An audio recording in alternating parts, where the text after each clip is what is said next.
the Strength Beyond Struggle podcast and Ending the Silence program of the National Alliance for Mental Illness, NAMI, sponsored by Access. In every episode, we deal with difficult mental health topics, including suicide. So if you're struggling, remember, you can always get help by calling 988.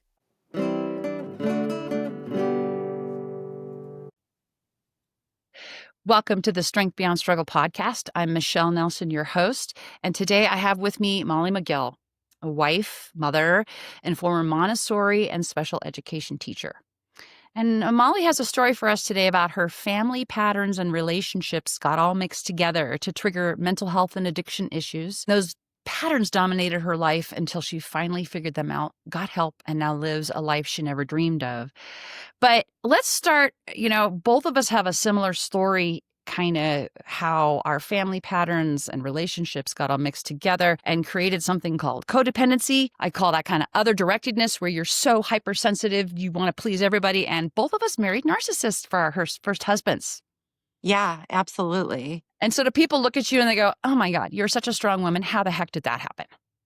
Yeah. And what do you tell them? Well, first of all, I was a teenager, so my brain wasn't fully developed. There's that. Okay. No, I think he presented really well. He owned a home. He had a boat.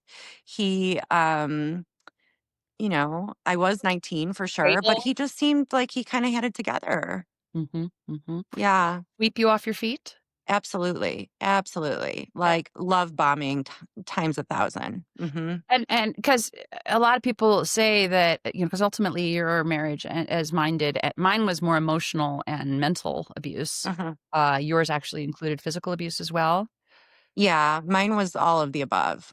Okay. And so, but people say, so wait a minute, I don't get it. If he was so horrible, I mean, how did you ever even start? And I met my first husband and married him in 3 months and then had a baby 9 months later. Right. Same thing? Right. Same thing. I was newly in recovery and sober for, about 3 months and married him and had a baby. Yeah. Yeah, and both of us also struggled with eating disorders, the same eating disorder. And so I wonder, did you, because codependency, I mean, like I said, I define it as other directed. And so you get involved with this narcissist. And what were some of the symptoms and signs that you ultimately realized were narcissistic? Oh my gosh, there were so many. I mean, everything, right? Like everything was about him. Wow. Even if I was, you know, upset about something, he was offended by it. And it was a pendulum almost, because he would swing the other way, and he was this fantastic guy who would sweep me off my feet again. And it wasn't like the movies, where he beats you up and brings you flowers. It wasn't like that. But it was more, he would be abusive, and not apologetic, say, I didn't do anything wrong. This is your fault. You are to blame for this. And then maybe later bring me the flowers. So, Classic but domestic violence. yeah, I was definitely his scapegoat and to be blamed for things. But I would say, like, the red flags from the beginning were how much I was like an object to him, something that he controlled, that it was very important that we ran away and eloped. Like, let's get married when we were first dating. And, let me introduce you to my parents. Let me invite all of my 6 siblings over, and you can meet them. And immediate. I mean, this was 2 weeks into our relationship, and it wasn't even a relationship. We were dating. Like, so I would say that those are huge red flags. He did not have any desire to get to know me. It was just have me. So your husband treated you like an object, and I was telling you how I went to domestic violence therapy because when I left my narcissistic husband, I mean, it's really psychologically damaging to be with a narcissist. Yes. As I said, explain that whole object feeling, that you were his possession, not another human. Correct. Yeah, I was his possession. So he would judge what I would wear, who I would talk to, the way I was looking at someone. Um, he, in our household, whatever emotion he was feeling, the whole family needed to feel. So if he was angry, I needed to be angry with him. Like I couldn't, let's say I was on the phone with a friend and I started laughing, he would get enraged if he was in a bad mood. Like, what are you laughing at? Um, that kind of thing. Right. Yeah. And so we had talked earlier about your childhood where your father, as an alcoholic and a neglectful dad who was always Hmm. working and never home, but when he was home, he expected you to act the way he wanted to. It sort of sounds Hmm. like what your husband wanted too, didn't it? Absolutely. Yeah. I had to act a certain way, talk a certain way. Um, the dressing, that was a big thing, the way I dressed, which is funny because, when he started dating me, I dressed a certain way and he was okay with that. But then once we were together, it was like, you know, he felt it was inappropriate how I was dressed Even though all the you're dressing time. the same way you were dressing. Same way. Yeah. And I do want to add to that. I wasn't dressed inappropriately. I was dressed like a normal 19-year-old, like whatever, my skinny jeans and my shirt. But even if I was dressed inappropriately, that's okay if that's my choice.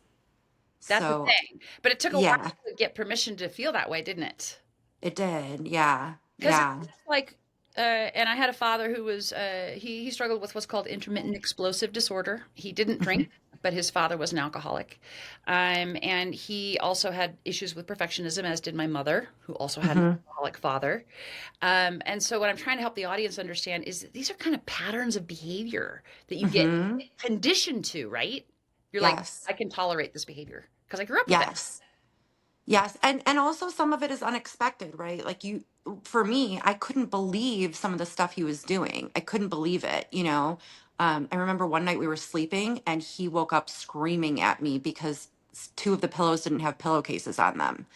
And it was my, I guess, responsibility to put the pillowcases on. I didn't know it was my responsibility. I must have taken them off. I don't know what the situation was, but I will never forget that night that I just was like in shock, Because you that were dead he asleep and he woke you up to scream dead about, asleep. I look, mean, this was 2 in the morning. Yeah. And I'm sure I had a newborn at the time.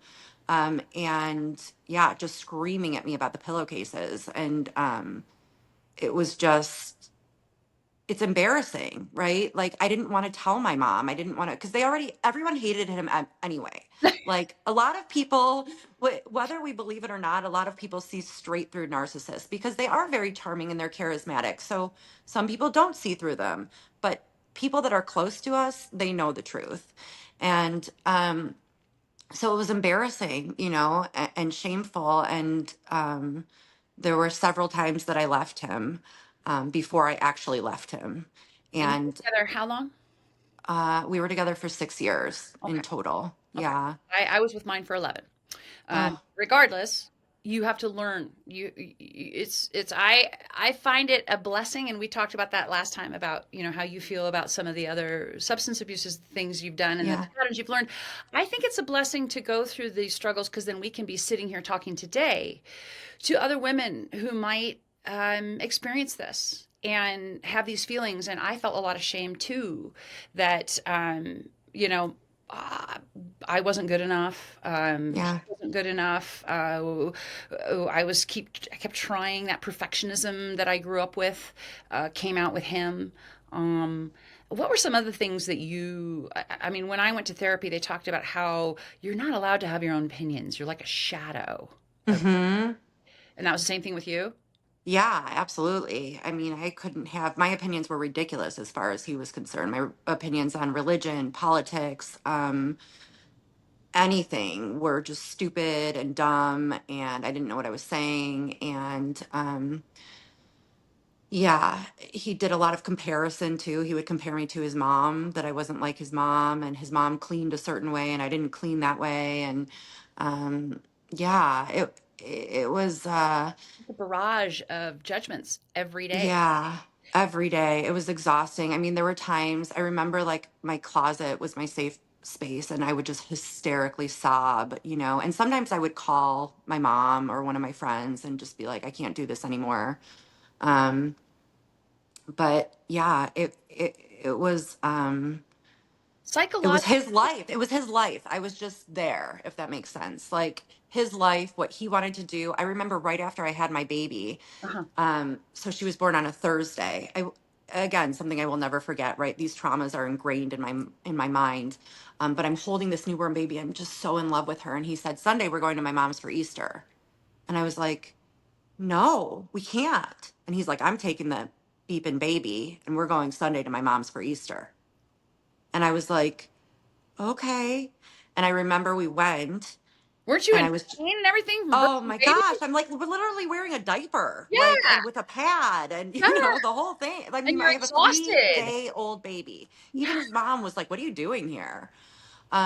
And he had all of his siblings there and their spouses and cousins and whatever, and everyone was there. And I'm trying to nurse this new baby. I'm a new mom. I've never had a child before. And I have her in the bedroom and he's knocking on the door saying, give me the baby. I want to show her to my cousins. And, um, it was, horrific, but that's just a perfect example of who he was and how it was with him, like it was his way or the highway. If he wanted to go to Easter on Sunday, we were going, whether I had a 3 day old baby or not.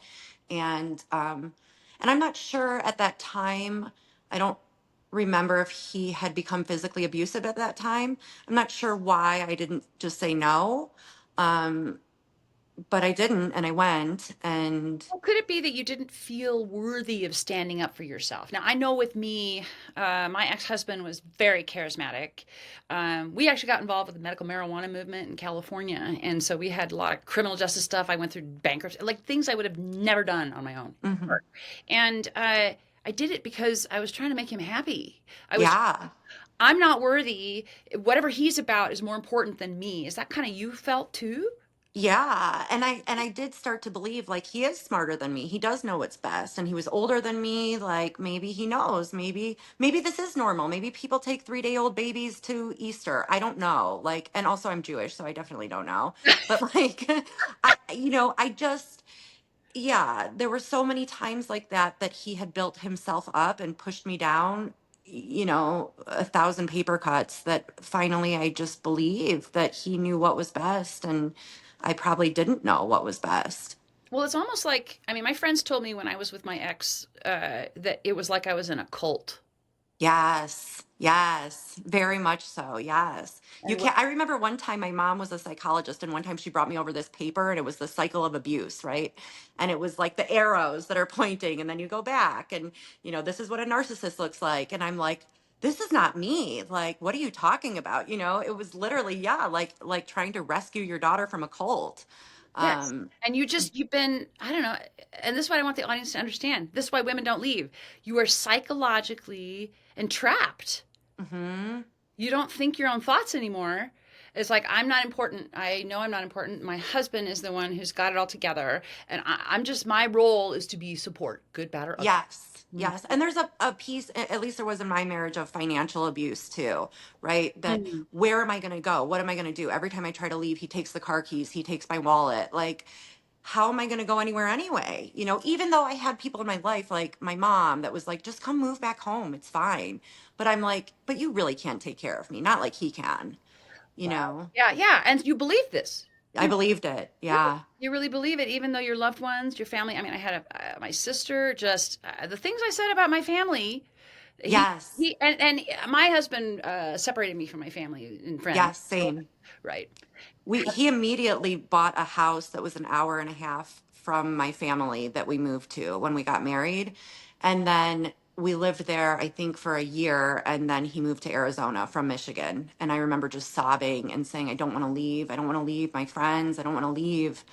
And he said, you can raise that baby alone then if you don't come to Arizona. You're going to be alone. Nobody's going to want you. You're going to be homeless, or you can have a great life with a husband and a family in Arizona. So why don't you come move 2,000 miles away from everything you've ever known? And I did, because I believed him. And again, it wasn't overnight, right? Like if he had started that early on in the marriage, or said to me at that time, we're going to move to Arizona, I would never have married him. But at that time, I just had a baby, and Was it like a year or two into the marriage? yeah, Okay. yeah, it was like a year, probably a year and a half. Um, And And you're vulnerable. You have this child. I had a child too. Like I said, we both, had a child within the first year of being married, yeah. husbands, and eh, it's like you're so vulnerable and you're so helpless, and you're just like, I was never given permission as a child to figure out what I wanted, and now you're telling me what I want, and that's just normal for me because that's how I Hmm. was raised. And it's huge that like you and I both came from trauma, right? Because it's like, okay, our past is laced in trauma. So I'm going to have this perfect marriage now. It's not going to be riddled with trauma. We're going to be husband and wife. We're going to have kids. Like it's going to be normal. And Oh my God, so, I had the same thoughts. I'm like, I'm getting married with the white dress and everything's gonna be oh perfect. yeah. I'm gonna ride off into the sunset and life's gonna be great. Yes, yes, that was me. And even though we eloped 6 months later, we had this huge wedding at a golf course with 250 people. And Whoa. I barely talked to my family that day, Why? just because I was so estranged from them at that point. Yeah, it was really sad, really sad. Like they were almost in a corner, in a table in the corner, my aunts and uncles. And I just didn't really talk to them. Um, Was it mostly his friends and family there? Oh yeah. Oh yeah. 90% of his friends and family. Like I said, it was like a table in the corner. And you Um, literally gave up your old life for him, didn't you? I mean, I did moving to completely. Arizona, you really lost, and you had struggled with substance abuse and eating disorders, and those Hmm. were still, well, the eating disorder was still present in the marriage, correct? Yes, yes. It was my only escape. My only form of control was my eating disorder. I couldn't control anything. I mean, I couldn't even control the way the toilet paper was put on the toilet paper roll. It wasn't done right. It had to be this way, not that way. So I literally had no control over anything. And just how did that make you feel? I mean, I mean, out of control. I think also I threw myself in a really, we talk about codependency, in a really codependent way with my daughter, um, and my son, right? My whole life became these babies that I just was overly obsessed with them. I couldn't leave them. I couldn't break away from them. I mean, it it it was an obsession, particularly with my daughter, because when we first moved to Arizona, my ex moved like 6 months before me. I was left to pick up the pieces and pack the house, and he moved to Arizona with his friend. And but anyway, I had this little baby, and she just became my life. And still to this day, I think I'm very codependent with my 20-year-old, just because she was my life for so long. And then when my son came, he became my life. And so I think there's a healthy way to mother, and I don't know if that was me in the beginning. and so I'm not sure if people understand codependency because it's a really weird word. It's kind of, Right. do you know the definition or can you help us understand it a little bit, maybe with a story or something? Yeah. So codependency, um, the best way I can describe it is being an extension of another person, right? If you're sad, I'm sad. If you're happy, I'm happy. I'm literally your appendage, your arm on your body, or I'm your leg on your body, right? Like whatever you're thinking or doing or acting, I need to do, or else I'm not okay. And that can present in so many ways. Right now, I'm actually dealing with that with my teenage kids, right? I need to stop doing my 18-year-old son's laundry. It needs to stop. Like, that's ridiculous. You know what? My sister, that's one thing she still does with her 21-year-old. He's in college and he'll bring I've home come the laundry. yeah, I get it. I get it. I've come so far with setting boundaries and I'm just not there yet. But like, yeah, it really is just taking care of another person, even when you don't want to, even when you're breaking yourself, even when you have destroyed yourself and you've whittled yourself down to nothing, you are still bending over backwards for this person. And that in a nutshell to me is codependency. That was beautifully said. Thank you. So how did your health respond to this situation? I mean, did you lose weight? Were you depressed? First of all, yes, I lost an extreme amount of weight. I, to the average person, probably looked emaciated. And part of that was my eating disorder. And honestly, part of it was just I had no appetite because, I mean, All joy in life was gone. gone. I literally couldn't chew because my jaw was so clenched from taking care of this person. Yeah. Uh, there was a time that I wound up in the hospital with MRSA. And I don't know if anybody knows that. I know. My story's so crazy. There's Terrible so many infection. terrible infection. I got it in my mouth. which was an infection and definitely related to immunity and having no immune system because I was just so stressed all the time. Um, yeah, it was rough. Losing my hair, Okay, did you ever watch The Princess Bride and they have the scene where they're pulling the ears out of the guy? Did you feel like that? Yes, yes, yes, yes. That was me. What a They're like great movie, by fully the way. pulling his life force out of you. Yeah, yeah, like And it's soul I think it's hard sucking. for people to understand that. Yeah, I think unless you're in it, you don't understand why. And there are so many, misconceptions about domestic violence and about narcissists in general.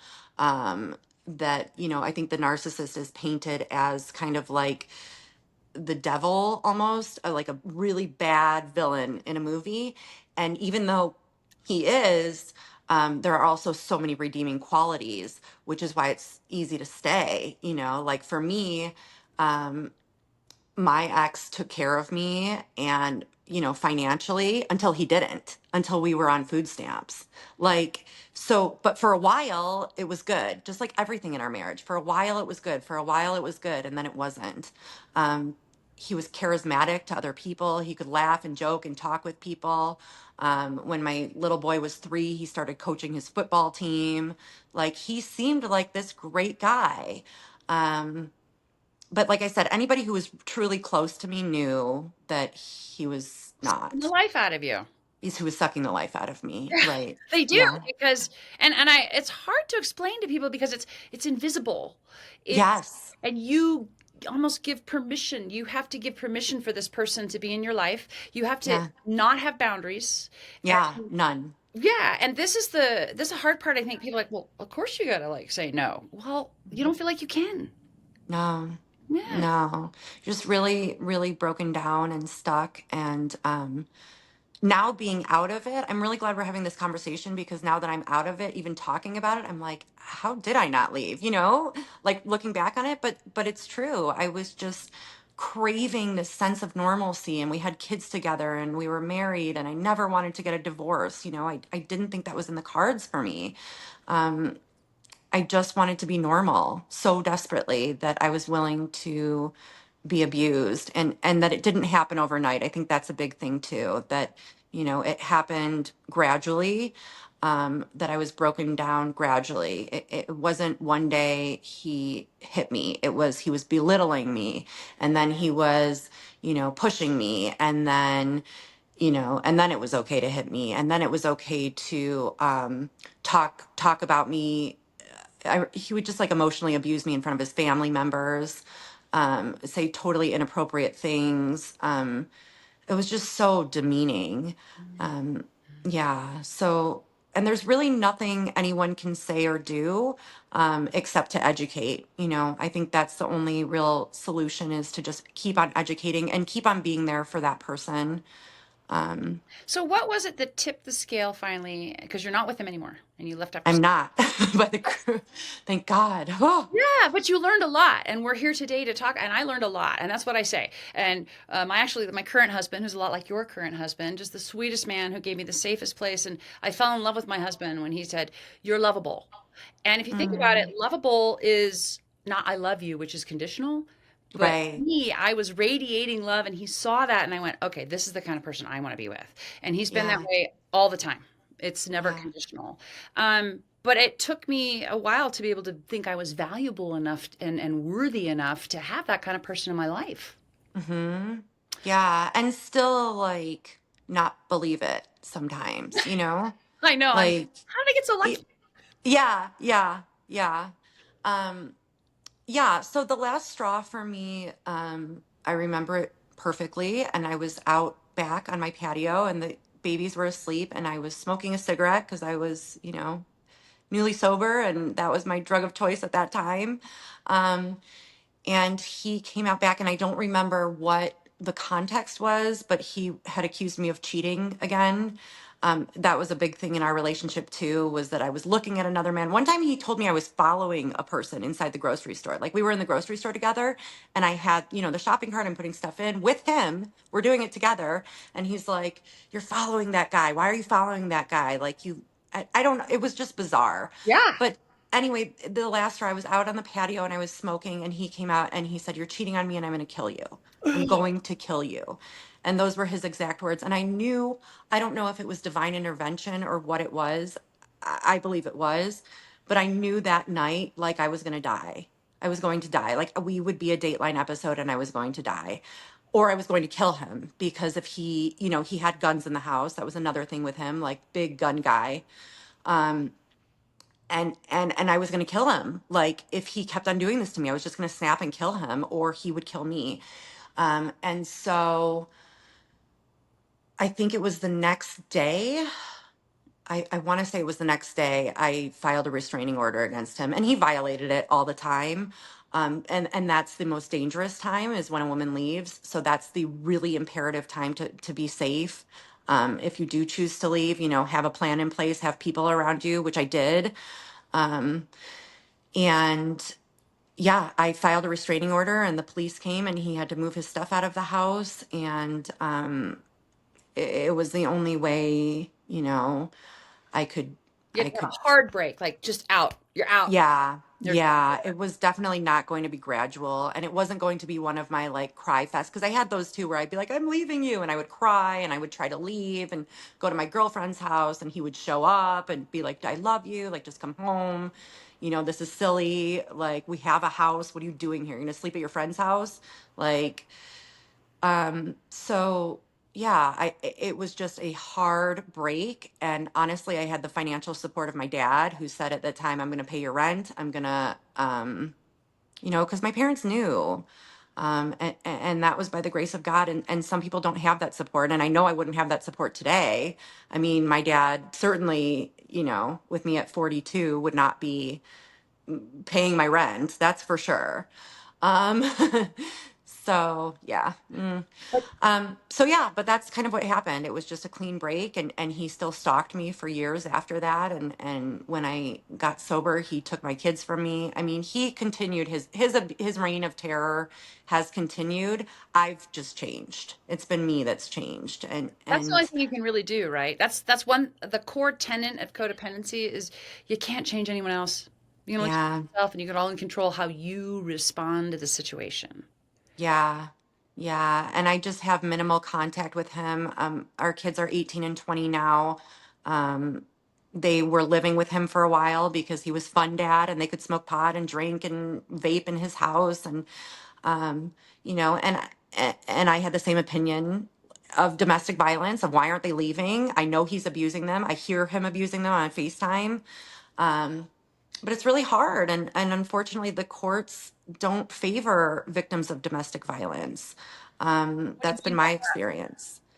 Um, I mean, I went into treatment willingly, and it still took me a year and $50,000 paying attorney fees to get my kids back. And I think, and that was because my ex kept on, he had an attorney and he wanted to keep the kids from me. And he was making it very, very difficult to get them back. And he told me that years before when I had left him, if you ever leave me, I'm not paying you child support. And so I think that was a big thing for him is he didn't want to pay child support and he wanted to hurt me. And he knows how much I love my babies. And so he did everything in his power to prevent me from getting my kids back. And again, by the grace of God, I have an amazing husband who was willing to pay a lot of money to an attorney to get my kids back. But like, I don't know. What if I didn't have that amazing husband? What if I didn't have that money? I may still be without my kids today. I don't know. I don't know what that would have entailed. But like I said, yeah, he He's would. very they're very charming, aren't they? I mean, my ex charmed the court big time. Yes, yes. Really trying. They make you feel like to the rest of the world. It's like I don't know what her problem is. I'm so reasonable, and Right. what's going on over there? Right, right. She's an alcoholic. She's crazy. Yeah, it was, he brought out all the things and no, definitely no support. Although he did say to me, I do have to add this, if you move back in with me into my house, you can have custody of the kids. If we get back together and you move back in my house. And this was 10 years ago. Like, Wow. yeah, yeah. That's Yeah. humorous. While I was married. I mean, and Wow. in treatment, I'm calling him and I'm like, just let me talk to my babies. And he would hang up the phone on me and he would, say, I told you what you have to do. You know what you have to do. You just have to move back home. And that's just And nasty manipulation. yeah, yeah, yeah. And so, and so he did eventually order it court supervised visits because he wanted to be the supervisor, um, which again, Trying to get you back, right? You're yeah, alone. yeah, Maybe he can, and that's my ex-husband wanted me back too, really bad. I actually went yeah, back and flirted with the idea of marrying him again, and then I went, I was right to leave. It wasn't me, it was him. And yeah. I wanted to And get and that crazy making and gaslighting and I mean, I know that these are all kind of like hot terms right now, but they are so accurate. Like it's so true. let's talk I about mean, gaslighting. What is that? And can you give us a situation when he gaslighted you? yeah, so gaslighting is when somebody, let's say you say something is true, and I'm going to use a really like trite example. Okay, the sky is blue, and I'm on the podcast with Michelle, and I say, Michelle, the sky is blue, and you say, no, it's not, it's green, and I'm like, it's blue. I know it's blue. What are you talking about? And you're like, no, it's green. You're being crazy, Molly. The sky is green. Um, so it's something that, is true. And when somebody gaslights you, they're saying it's not true when you know it's true. And that's a big pattern with narcissists, especially with abuse, right? Like it wasn't that bad. I didn't abuse you. I didn't hit you. I just like pushed you and you fell against the fridge or whatever. Um, And you so deserved what I gave you. And the other thing yeah. that we need to talk about, you mentioned a little bit about your mom, being a Mhm. psychiatrist, she gave you this cycle of abuse, and that was a really powerful thing for me to learn. Can you tell us a little bit about that cycle of abuse? Yeah, so I think it's pretty again common and again like this is like alcoholism or the admittance of anything, right? It's really hard to admit we have a problem. And same thing with domestic violence. It was really hard for me to admit that I was married to a batterer. Mm. Like I think there's a misconception that if you're being abused, you're this meek, quiet little person. And I wasn't. I never have been. Um, Very strong. I've Thank you. Yeah. And I also yeah, I'm pretty outspoken and I always have been and so, I wasn't this meek, quiet, submissive, mousy woman. And I was still being abused. And so I think that's a misconception. But anyway, getting back to the cycle. So it starts with them being really charismatic and what's called love bombing you. So for me, like my ex would show up to my work every day. I was a teenager at the time and I worked at Krispy Kreme. And he would show up every day and he would like make jokes, go through the drive through and be like, I'll have 3 tacos, ah ha ha. And then, come through and all the employees loved him and the manager loved him. Um, and then he knew I had my eating disorder. So he would, there wasn't DoorDash at the time, but he would have like pizza delivered to my work.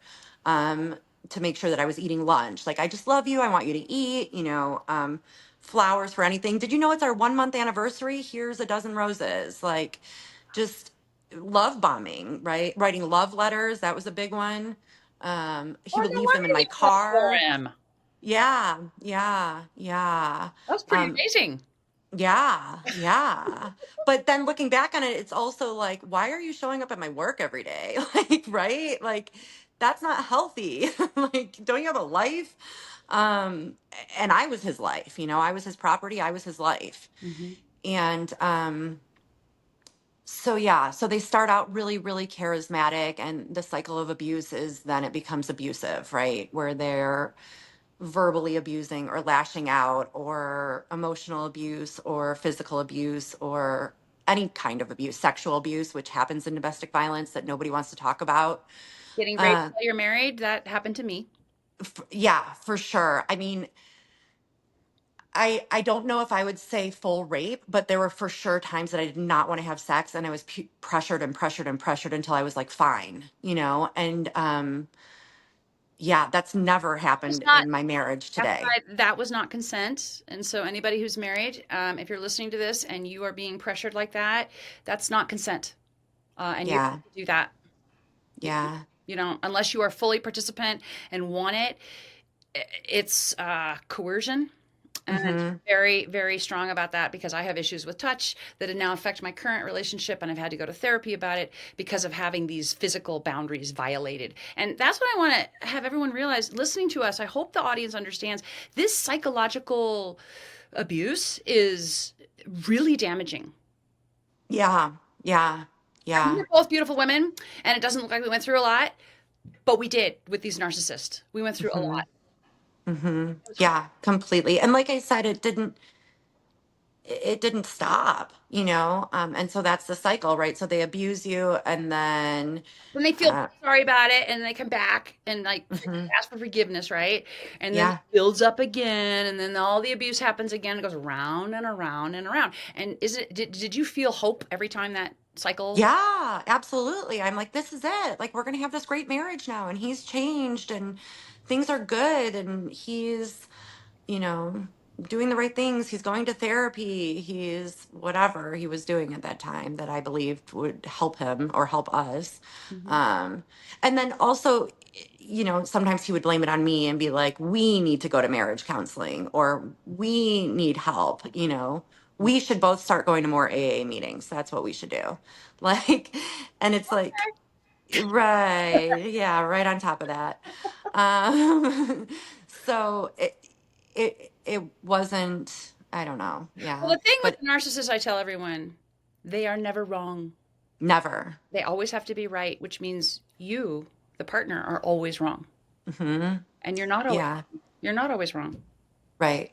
Right. You have a good Right. gut, right? You know your gut Yeah. and you know what you need. I mean, you're a very strong person. I'm sitting here talking to you, and we had a previous podcast talking about you getting over your alcoholism and substance abuse, and that Hmm. is a strength. You have this strength in you that's able, and that's the hard part that people with domestic violence and with codependency, it takes an immense amount of strength to say, Hmm. I'm worth leaving. Hmm. And that you have it in you, even if you don't think you do.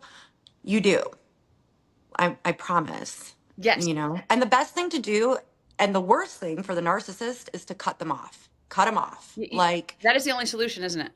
yeah, I can't have minimal contact with him. Even today, I have a 20-year-old, I have older kids who have mental health issues. I can't co-parent with him. I've never been able to co-parent with him. I don't reach out to him if I need advice regarding their issues. Because I can't, because he will turn it into it's my fault, and what am I doing, and what am I going to do with this, and In other yeah, words, it's escalate the situation and blame you for it exactly, because yeah, he's never wrong. right, right, right, and yeah, so it's impossible. The best thing to do is cut him off. And exactly like when I left him, I couldn't slowly leave him. I couldn't be like, okay, we're going to get a divorce happily, and I'll find an apartment and you find a place and let's move our stuff. Like, that wasn't going to happen with him. He would never have left. I would never have left. It had to be done in one day, cut off. He had to move, and that was that. Like, Yeah, it has to be a hard break, and that's another hard thing for people to imagine. But these folks with these conditions, and I don't know if it's a personality disorder, narcissism. I understand that therapy and medication don't help. Um, I've heard that too. Yeah. it's like a permanent brain damage thing, and I don't know if it's. I guess it's from having just I mean, I know my ex's mother had undiagnosed bipolar, and his father was very absent. I don't know if that's similar with your exes or what happened. It sounds like he was still involved with his family, but there's weird stuff going on. And then, of course, they probably have the psychological and physiological reasoning or predisposition to a narcissistic Yeah. personality disorder. Yeah. And it's very interesting. I mean, I could do a whole topic on that and the family dynamics, right? But he would say stuff to me, and I'm like, oh my gosh, that's abuse. You were abused. He would tell me his stepdad would beat him with a paddle and he had to carve his name on it. And I'm like, that is horrific, but he would laugh and joke about these things. Like, he had so much trauma, he didn't even know it was trauma, I think. And it was certainly never addressed, for sure. So Yeah, and so um, I think this has been a really important discussion. I mean, is there anything else you'd want to tell our audience about how to recognize and survive a narcissist? I think if you're watching this podcast, you already are recognizing that you may have a narcissist in your life. Um, you know in your heart, and follow your gut, and you know, just cut them off and have a support system. You already do. Even if you feel like you don't, because we're so isolated and we've cut off everybody, they're still there. Like your friends who love you, your parents who love you, or whoever those people are, they're still there. I promise they're still there. And you can get out of it safely and survive and happily, and you never have to live with them again. Never. It's actually impossible to live with them again. Yeah. They will Yeah. they will right away, and I did. I tried to go back, tried to get married again, Yeah. and the whole pattern of abuse started again, and the gaslighting, and I went, I just can't do it anymore. I can't live in this world where I am separated from my gut. My gut's wrong. hmm And Yeah, it's wrong. It can't be right, right? Like you being isolated and demeaned and like there's something wrong with that. It can't be right.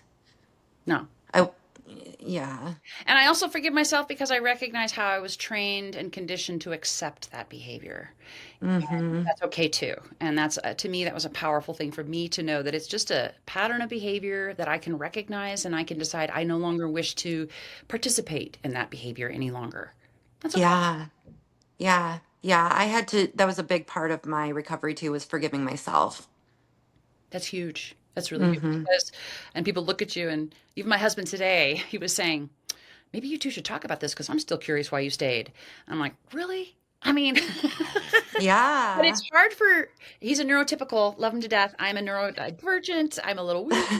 But it's just, it's really hard for people who grew up in a safe family to understand why you would tolerate the behavior. And it's a real slow process. They slowly bring you in, hmm reel you in. And then you wake up one day and go, I can't anymore. hmm Yeah. So Yeah. I am so happy to be talking to a powerful woman Thank who you. took care of herself and can take care of her children. And, you're a huge an example for your kids. They're watching you, and I know that they're learning so many great things from you. So, Thank you. yeah, Thank you so much. And you too. Like amazing. Absolutely incredible. that's why I love this podcast. I meet heroes. And please, y'all, codependency is a mental health condition. You're going to have to work on untangling some stuff. hmm And that's okay too. Yeah. Yeah. So, thank you again, Molly. Thank you so much, Michelle. Molly's first husband bullied and belittled her. He dictated how she dressed, how she spoke, everything she did. In fact, he once woke her up from a dead sleep, screaming that she'd forgotten to put on the pillowcases. I mean, terrible, right? She figured this out, but she struggled to leave. She left him 3 times and came back twice before she had the will, the clarity, and the courage to leave for good. And here's the thing: she's smart, articulate, talented, and drop dead gorgeous. I mean, what gives? Why did she put up with the abuse? And after she left the first time, why did she go back? She says it's because she was in a codependent relationship, unable to escape. She struggled to be perfect, to take care of him, to overlook his flaws, his outbursts, his insecurity. She thought if she just loved him enough, it would get better. Well, it turns out that the experts have been arguing about codependent relationships for years. Some say it's a major source of family dysfunction and pain. Others say it's not a thing at all, just a way to make love sound like a disorder. But I'm with Molly. These lopsided relationships can cause tremendous pain and can be terribly difficult to escape. I know, because I found myself in more than one codependent abusive relationship. Now, the term codependence was coined years ago, mostly to explain the dynamics of relationships involving addiction. The original definition focused on the way in which the non-addicted partner finds purpose and self-worth in taking care of the addicted partner. But here's the thing: by keeping the addict's life from falling apart, the codependent partner can make the addiction worse. Over time, counselors started to apply the term to all kinds of lopsided relationships. One partner is the giver, the other is the taker, but then where do you draw the line? Most relationships go back and forth. Sometimes giving, sometimes taking. In a good relationship, you take turns based on the challenges you each face. But what's the difference between love and codependence? Shouldn't you take care of your partner? Help them through troubles? Stick with them through the bad times? Besides, the experts have no medicine to treat codependence. They can't identify it in a brain scan. No one has a magic bullet therapy. And you won't find codependence in the Diagnostic and Statistical Manual of Mental Health Disorders. So, is it a mental health condition or just an unbalanced relationship? The Mental Health America website suggests a list of signs to help you decide if you might be codependent. These include you have an exaggerated sense of responsibility for others. You confuse love and pity and therefore have a need to rescue your partner. You have a gnawing need for approval. You feel a crippling sense of guilt when you assert yourself. You fear being abandoned or alone. And here's a list of questions to ask yourself. Do you keep quiet to avoid arguments? Do you constantly worry about what others think of you? Have you lived with an addict or someone who hits or belittles you? Do you have a hard time adjusting to change? Are you uncomfortable expressing your true feelings? And do you think people in your life would fall apart if you didn't prop them up? The online journal Issue took a look at the neuroscience of codependence. The summary concluded that everyone's codependent in one time or another. That's not very helpful, is it? The difficulty arises when someone with a personality disorder takes advantage of someone else. This resonates with Molly's experience because she married a narcissist, which is a recognized personality disorder. It's right up there with borderline personality disorder. So people with a personality disorder may manipulate and exploit people who are codependent, altruistic, or just like caring for others. The article suggests that codependence is narcissism in reverse. The narcissist focuses mostly on themselves, the codependent focuses mostly on others. It's the perfect combination until it isn't. We may learn this people-pleasing behavior from our family of origin, the experts found. One Harvard study found that if mothers of infants adopt a deliberately blank face, the infant will make increasingly strenuous efforts to regain her attention and win approval. So perhaps children who have a hard time holding the attention of a parent are more prone to codependent relationships, suggests the study. The summary concluded, if an anxious child performs in ways that result in everyone being happy or fixed, even if temporarily, they morph into imposed gender roles such as the little man of the house or the good little girl. They can become the family clown, hoping that entertaining the family will help them maintain connectivity. A summary on PositivePsychology.com by Dr. Jeremy Sutton came to similar conclusions. He concluded that codependence is rooted in trauma, neglect, and substance abuse and can lead to low self-worth, stress, and identity loss. Molly can identify, and so can I. But here's the silver lining to codependence. It's not a disorder. It's based on poor patterns of behavior arising from faulty beliefs and thoughts. It's not a permanent physical or psychological disorder, which means we can change with guidance and support. Molly did, and so did I. She finally realized her husband wouldn't change and that she deserved better. She embraced she has value and a voice and a right to her own identity. So she built a new life, found a new partner who could give as much support as she sought, and now she's happy and ready to end the silence.